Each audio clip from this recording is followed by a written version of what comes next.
ঢাকার এক অত্যন্ত অভিজাত এলাকা গুলশান বারিধারা সংলগ্ন অঞ্চলের ধনী ব্যবসায়ী মির্জা শওকত আলীর কন্যা লাবণ্যর জীবন ছিল সম্পূর্ণ কর্পোরেট গ্ল্যামার আর আভিজাত্যের মোড়কে মোড়া।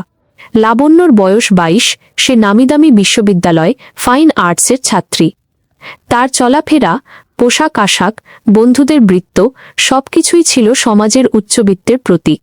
তার বাবা শওকত আলী ছিলেন একজন রিয়েল এস্টেট টাইকুন, যার প্রতিপত্তি ছিল শহরের অর্থনীতিতে সুপ্রতিষ্ঠিত। লাবণ্যর জীবনের একঘেয়েমি কাটে রোজ সন্ধ্যায়, যখন সে তার আর্ট স্টুডিও থেকে ফিরত।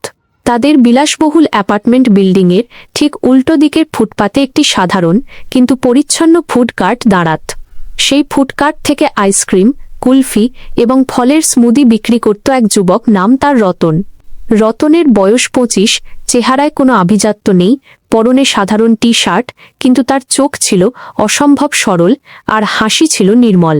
এলাকার ধনাঢ্যরা তাকে ফুটপাতের রতন বলে জানত, কারণ তার স্মার্টনেস বা চতুরতা ছিল না, কিন্তু তার হাতে তৈরি কুলফি বরফ ছিল এই এলাকার সেরা। লাবণ্য প্রথম দূর থেকে দেখত রতন কিভাবে ফুটপাতের গরিব শিশুদের সাথে মিশে যায়, কিভাবে সরল হাসিতে তাদের আবদার মেটায়। তার এই মূর্খতা নয়, তার ভেতরের নিটল সরলতাটাই লাবণ্যের চোখে অন্যরকম হয়ে ধরা দিল। রতনের মনে কোনো জটিলতা ছিল না, কোনো কপটতা ছিল না। এই সরলতা, যা লাবণ্য তার চারপাশের ধূর্ত, লোভী ব্যবসায়িক বন্ধুদের মধ্যে কখনো খুঁজে পায়নি, সেটাই তাকে রতনের প্রতি প্রবলভাবে আকর্ষণ করল। লাবণ্য অনুভব করল, তার জীবনের সব কৃত্রিমতার বিপরীতে রতন যেন এক স্নিগ্ধ, বিশুদ্ধ সমাধান। একদিন সাহস করে লাবণ্য তার গাড়ির ড্রাইভারকে দিয়ে রতনকে ডেকে পাঠাল। লাবণ্য তাকে প্রথম জিজ্ঞেস করল, আপনার কুলফি এত সুস্বাদু কেন? রতন হেসে উত্তর দিল, আমি শুধু ভালোবেসে বানাই আপা। শুরু হলো তাদের এক অস্বাভাবিক প্রেমের গল্প। প্রতিদিন সন্ধ্যায় লাবণ্য তার ড্রাইভারকে কফি শপে নামিয়ে দিয়ে গোপনে ফুড কার্ট থেকে একটু দূরে রতনের সাথে দেখা করত। লাবণ্য রতনের জন্য বিদেশি চকোলেট বা দামি কফি কিনে আনত, আর রতন তার জন্য নিয়ে আসত তার নিজের হাতে তৈরি স্পেশাল স্ট্রবেরি স্মুদি। রতন লাবণ্যের পাশে বসে মন্ত্রমুগ্ধের মতো তার স্বপ্নের কথা শুনত। তার চোখে লাবণ্যের টাকা বা স্ট্যাটাস ছিল না, ছিল শুধুই লাবণ্যের নিষ্পাপ মন। লাবণ্য বুঝতে পারল, রতন তাকে ভালোবাসে তার বাবার সম্পত্তির জন্য নয়, বরং শুধুই তাকে ভালোবাসে। বন্ধুরা, এমন সত্যিকারের নিষ্পাপ ভালোবাসা আপনার কেমন লাগছে? ভালো লাগলে আমাদের ইউটিউব চ্যানেলটি লাইক ও সাবস্ক্রাইব করতে ভুলবেন না। কিন্তু এই প্রেম ছিল অভিজাত সমাজের কাছে এক চরম উপহাসের বিষয়। মির্জা শওকত আলীর মেয়ে হয়ে সামান্য ফুটপাতের আইসক্রিমওয়ালার সাথে প্রেম। মান সম্মান সব গেল। এই কথা এলিট ক্লাবের লবি থেকে শুরু করে লাবণ্যদের পারিবারিক ডিনার পার্টি পর্যন্ত ছড়াতে লাগল। রতনকে দেখলেই সোসাইটির লোকরা নাক সিটকাত উপহাস করত। রতন তার সরলতায় সেসব গ্রাহ্য করত না। তার কাছে লাবণ্যের ভালোবাসাই ছিল তার জীবনের একমাত্র অর্জন। একদিন এক ইভেন্টে এই ফিসফিসানি পৌঁছে গেল শওকত আলীর কানে। খবরটা শুনে শওকত আলীর মাথায় রক্ত উঠে গেল। তার আভিজাত্য, তার সামাজিক মর্যাদা সবকিছু যেন এক ফুটপাতের যুবকের হাতে ধুলায় মিশে যাচ্ছে। শওকত আলী তার ব্যক্তিগত নিরাপত্তা কর্মীদের ডাকলেন এবং নির্দেশ দিলেন, রতনকে এমন শিক্ষা দিতে হবে যেন সে আর কখনো এই অঞ্চলে পা না রাখে। সেদিন রাতে রতন যখন ফুড কার্ট গুটিয়ে বাড়ি ফিরছিল, তখন শওকত আলীর নিরাপত্তা কর্মীরা তাকে নির্জন গলির মুখে ঘিরে ধরল। রতন কিছু বোঝার আগেই তারা তাকে নির্মমভাবে পেটাতে শুরু করল। রতন শুধু একবার করুণ চোখে লাবণ্যদের অ্যাপার্টমেন্ট বিল্ডিংয়ের দিকে তাকাল। তার ফুড কার্টটি, যা ছিল তার জীবনের একমাত্র অবলম্বন, নিরাপত্তা কর্মীরা ভেঙে চুরমার করে দিল। বরফের বাক্স থেকে স্মুদি আর কুলফি গলে পিচ ঢালা পথ ভিজিয়ে দিল। রতনকে গুরুতর আহত অবস্থায় শহরের বাইরে ফেলে দেওয়া হলো। কঠোর নির্দেশ দেওয়া হলো, এই শহরেই সে যেন আর কোনোদিন ফিরে না আসে। ঘটনাটি পরের দিন সকালে লাবণ্যকে জানাল তার মায়ের ব্যক্তিগত সহকারী। লাবণ্য সেই মুহূর্তেই যেন জীবনের শেষ শক্তিটুকু হারিয়ে ফেলল। তার চোখে আর জল এলো না, কেবল এক শূন্য দৃষ্টিতে সে নিজের চারপাশের দিকে তাকাল। তার ভালোবাসার, তার স্বপ্নের জগৎটা ভেঙে টুকরো টুকরো হয়ে গেল। সেই রাতেই লাবণ্য খাওয়া দাওয়া ছেড়ে দিল।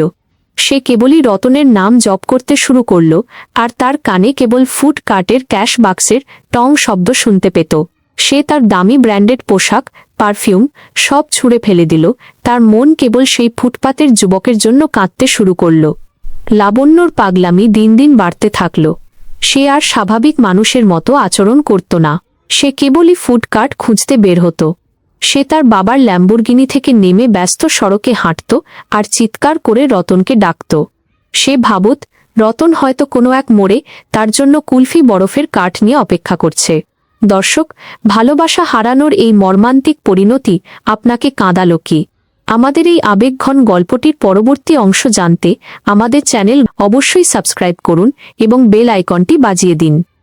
লাবণ্য প্রায় গভীর রাতে তার বাবার অফিসের লকার খুলে কিছু টাকা বের করে ফুটপাতের সেই স্থানে রেখে আসত যেখানে রতনের ফুড কার্ট থাকত। সে ভাবত রতন হয়তো রাতে এসে সেই টাকা নিয়ে যাবে যা তার স্মুদির দাম। তার পোশাক হতো এলোমেলো, চুলের বাঁধন খুলে যেত। শওকত আলীর সব প্রতিপত্তি যেন তার মেয়ের পাগলামির কাছে তুচ্ছ হয়ে গেল।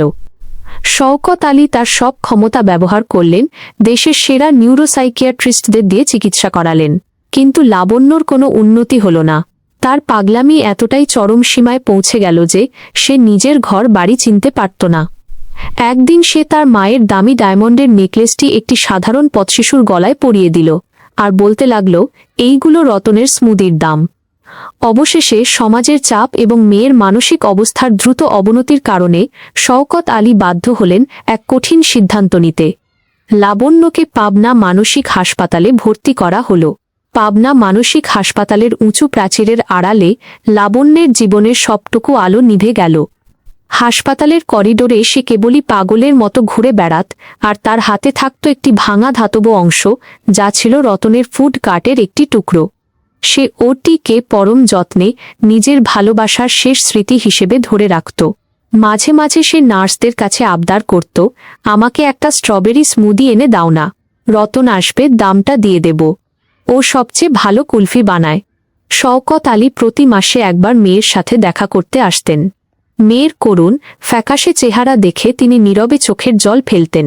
তিনি হয়তো বুঝতে পেরেছিলেন যে সরলতাকে তিনি ঘৃণা করেছিলেন সেটাই ছিল আসল ভালোবাসা। তার অহংকার এবং ভুল সিদ্ধান্তের কারণেই আজ তার মেয়ের এই মর্মান্তিক পরিণতি। লাবণ্য এখনও সেই হাসপাতালে আছে। সে এখন আর চিৎকার করে না, শুধু হাসপাতালের বাগানে শান্ত হয়ে বসে থাকে। তার চোখে এখনও সেই ফুটপাতের আইসক্রিমওয়ালার সরল হাসিটা লেগে আছে। সে অপেক্ষা করে হয়তো একদিন হাসপাতালের গেটে কোনো গাড়ির হর্ন নয়, বরং ফুড কার্টের সেই পরিচিত ক্যাশবাক্সের টং শব্দ শুনতে পাবে, আর রতন তার জন্য মিষ্টি কুলফি বরফ নিয়ে আসবে। কিন্তু সেই অপেক্ষার শেষ আর হয় না। আপনাদের ভালোবাসা আর উৎসাহ আমাদের কাছে অনেক মূল্যবান। সাবস্ক্রাইব করে আমাদের পাশে থাকবেন। ধন্যবাদ।